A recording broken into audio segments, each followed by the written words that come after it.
Hey, hey you.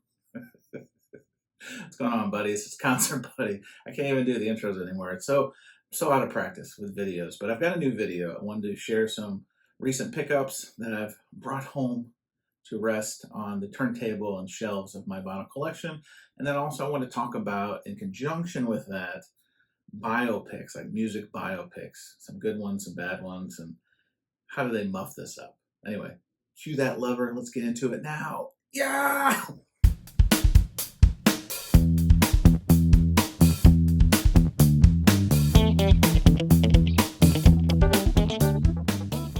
Been getting records into the collection a little bit slower pace. We just had record store day. I'm not going to show you that kind of stuff in this video. We talked about it on Surface Noise. Check your local listings. That's our weekly live stream that we talk about record collecting and all that kind of stuff. Maybe I'll drop some links, who knows, for whatever. That said, I've added some pieces. It's been busy. Been busy not only on the home front, but also on the record collecting front, because in conjunction with Record Store Day, a lot of great deals at your local shops, tent sales, cheap heat, all the above.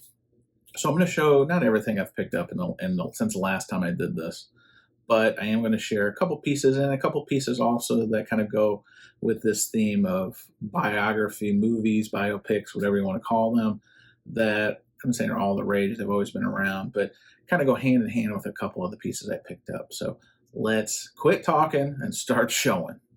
Matt, Matt, Matt, Matt, Matt, Matt, Matt, Matt, Matt, Matt, Matt, meow. So buddies, hopefully there's no glare here, but I'm starting this one with a heavy. This is a record that's been on my want list a decade or more. It's my favorite Megadeth album. This is 1994's Euthanasia. This was never released in the States. This was only released overseas. This is, I believe, a UK blue, if you can tell, pressing that I was put in contact with friend of the channel, Kendall, the Spin Doctor and his Vinyl Mayhem. Check out the channel. But this has eluded me. These rarely pop up in the States for sale, and it's always crazy money. This was healthy money.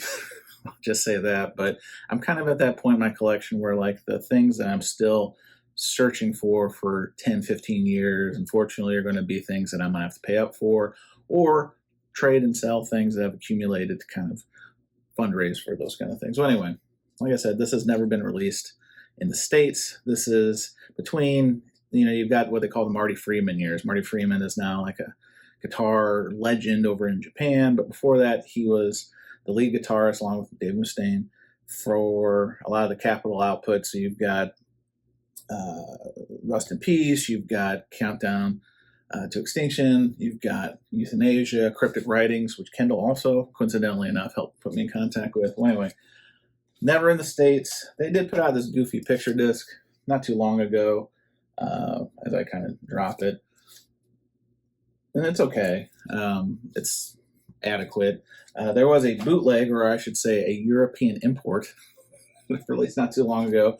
That was a nice substitute. And usually those European imports are a precursor to an album being released on vinyl. And in fact, there was a false alarm not too long ago, I think it was last year, on Megadeth's website of a black reissue coming out of Euthanasia. Pre-ordered it, and then within, let's call it a month, the pre-order was canceled. Never heard anything about it since. So I think there's a lot of legalese involved in this. But man, so excited, so excited to add this to the collection. Let's go!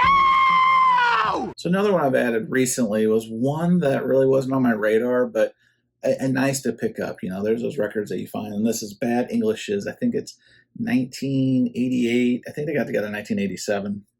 Self-titled album, Bad English. What do you know? Here on Epic. So this was around that time. There was a lot of these like super groups forming. Think about like the Damn Yankees, the Ted Nugent Project. These guys, it's basically a guy named John Waite who was in this band, The Babies, and a couple of those dudes, and then they were later in Journey. So it's kind of like a lot of dudes from Journey. John Waite formed Bad English. Wow. That said, this record, I remember my folks getting this cassette tape. That's how old this is and how old I am. But I had no idea, because I never see this, that this record is kind of pricey. And you know, looking at it, like the signature hit is When I See You Smile. Think like late 80s, you had those power ballads. When I see you smile, I see a ray of light. You know, you had the rockers with that tough edge, and then they'd have the Heart of Gold for the females that showed that they could love it. I think when this came out, I think they toured with like Whitesnake. You know, they never really kind of took off. They did do like a second album called Backlash that really didn't amount to the Hill of Beans. This is kind of their signature project. But if you look on Discogs or anywhere else, like this is stealthily becoming a very hard to find / expensive record. One of my locals did a record store day promotion where everything in the store was X percentage off up to certain pricing thresholds, and I hit the second tier, so that got me 25% off, which made this about $30. It wasn't too bad, but it's an actually decent album. I mean, again, signature for that time period kind of sound. If you think of like similar hair bands like Poison or Cinderella, it's very along those lines. Like I said before, Damn Yankees, that kind of thing. But anyway, fun pickup that I've brought home to the collection. Well, promoters sometimes pay big money for people to do stupid things. All right, so that leads me, buddies, to the realm of pickups, but also biopics. So I'm going to start with, I got a reissue. This is a deliberate reissue of Dr. Dre's album 2001. This was I guess, technically the follow-up to the Chronic that came out, 92 or 93, was when Dre left Death Row, started his own label, Aftermath. He did like this compilation thing of some bands he had signed, and I think it was 96, CD only. He had that song, Been There, Done That. Pretty good song.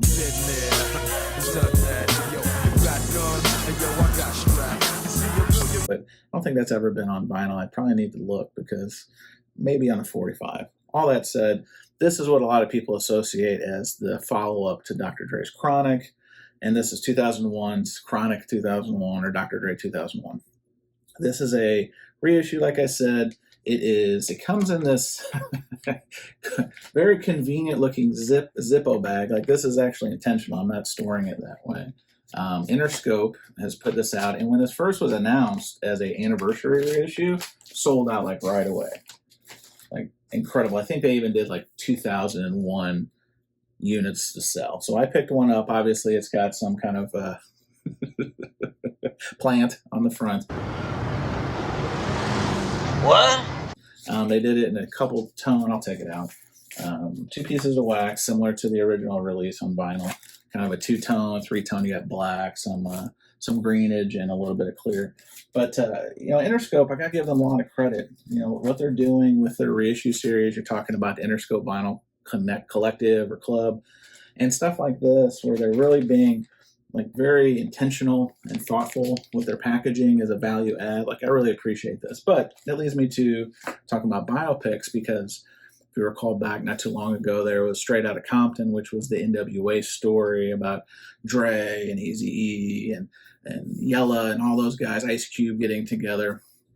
And it's been part of this kind of biopic, I wouldn't say resurgence, but as Hollywood is falling short of ideas and the whole business model has changed with the lack of DVD sales and physical media kind of supplementing a lot of the back end financial piece of it, these music biopics are really coming in. You think about Bohemian Rhapsody, the Queen one.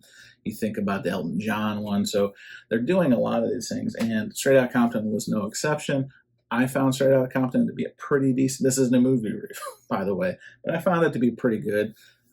You know, pretty accurate to the story as far as I understood it, with Jerry Heller and Eazy-E kind of doing a lot of the back office stuff and kind of, I wouldn't say screwing the other members, but kind of getting theirs before the other guys got. That's why Ice Cube left the band, or left the group. So anyway, this is a lot of fun. I already have an original, so this is just going to go. It's a duplicate. But again, different cover. Makes it a lot of fun to kind of collect these things, especially for artists or bands that you really enjoy. So let's go on to the next one. So, buddies, I gotta be honest, I don't know if I've even talked about acquiring this one. This one I featured in my wish list for 2025. I've checked off a couple of those boxes, and I haven't really talked a ton about it because I was going to do a wrap-up video at the end, so I'll feature this more at the end of the year. But this is the only full-length LP from Blaze Foley, Austin, Texas singer-songwriter. Really interesting story about this guy and this album, which I'm not going to share too much, but the long and the short of it is this is the only album, the only LP that was released. It was released, not even officially released. The label, this Vital Records, was the guy running it was under investigation and turned state's evidence and went into witness protection, and so all the albums were confiscated. And so, Blaze was thought he was about to become something. He was a running buddy of Townes Van Zandt, and he thought his career was finally on track. He had some songs covered by other artists, and then all that happened. And so ultimately he ended up getting some of these copies released from the government to him, and he would just trade them around town literally out of the back of the guy's car for whatever, money, hooch, repairs to vehicles, etc., etc. So anyway, this is a very hard record to find. I actually got this through Waterloo Records in Austin, Texas. Has a little bit of a boo-boo there, but again, private label, hard to find. And this one also was released as a biopic, or this story, because unfortunately, tragically, Blaze was shot and killed in a dispute over his friends, welfare check or government checks or something like that. Again, this isn't the place for the full story, but tragic early end to this guy's career. And then, of course, what do you do when you have a story with tragedy and adversity and all kinds of C's?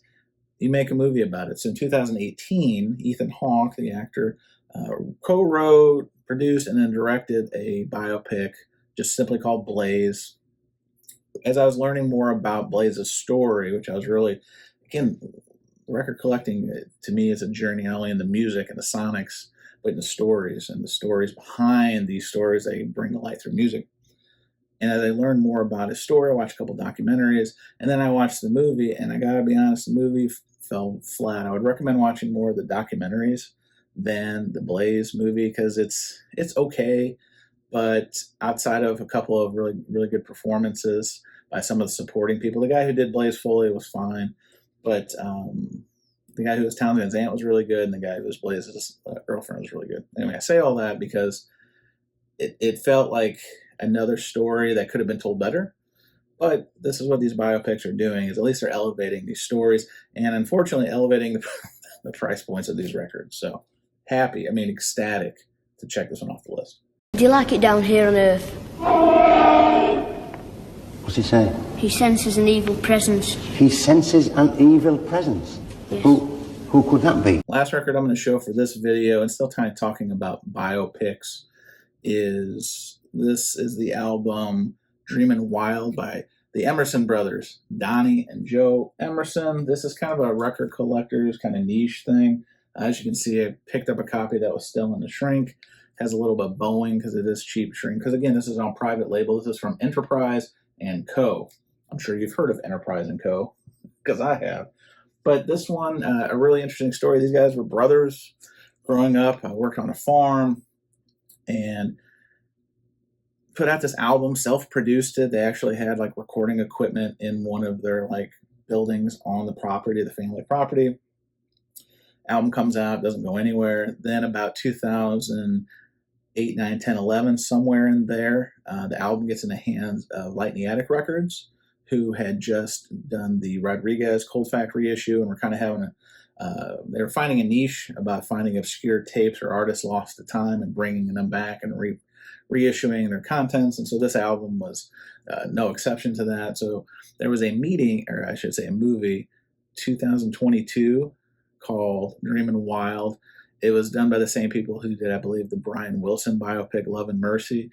This one was starring Casey Affleck of Ben Affleck fame. Affleck was the bomb as Batman, yo. Word, bitch! Batfleck like a motherfucker!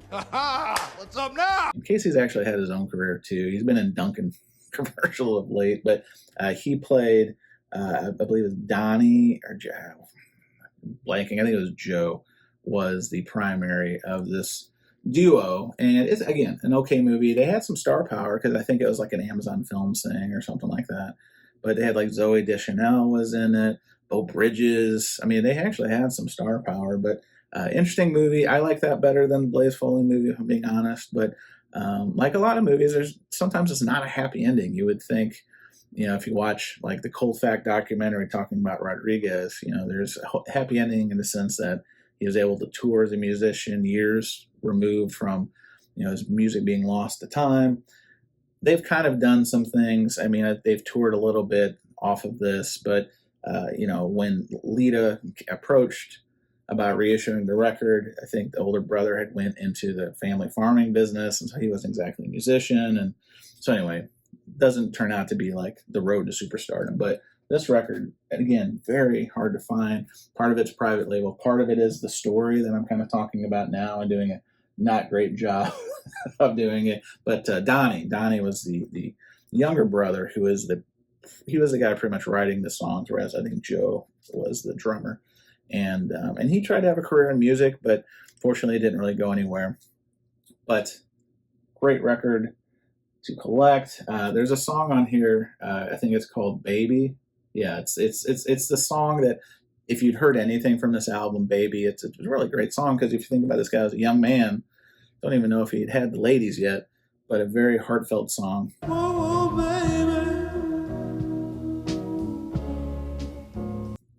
That kind of transcends, right? Whereas like the Blaze album didn't really have a particular song because like his signature songs were singles and so forth. But anyway, super pumped to grab this one and add to the collection. And in that condition, look, Daddy, shrink Daddy. Glad to pick it up. I'm hurt and I'm old and I'm fucking tired and I work with fucking children. Got so many different biopics out there. What are some biopics that are actually good? Can you give me the Siskel and Ebert of this whole deal? What are some ones that maybe off the beaten path? You've obviously got a lot of the name known ones, but are there some ones similar to kind of some of the records I was showing today that really struck a chord with you that you would recommend, and the music therein? So you've got obscure music, obscure movie, bam. All right, buddies. So that's recent pickups and biopics. It's a mashup, of two ideas into one. Thanks for watching. Your time is super important to me, as it should be to you. So thank you for watching. It means a lot. Like, subscribe, all that kind of housekeeping stuff really means a lot. But until we meet again, buddies, when you get the chance to keep adding that black wax to your collection, just spin it. See you soon. Well, well, well. How the turntables... Well, we out of time.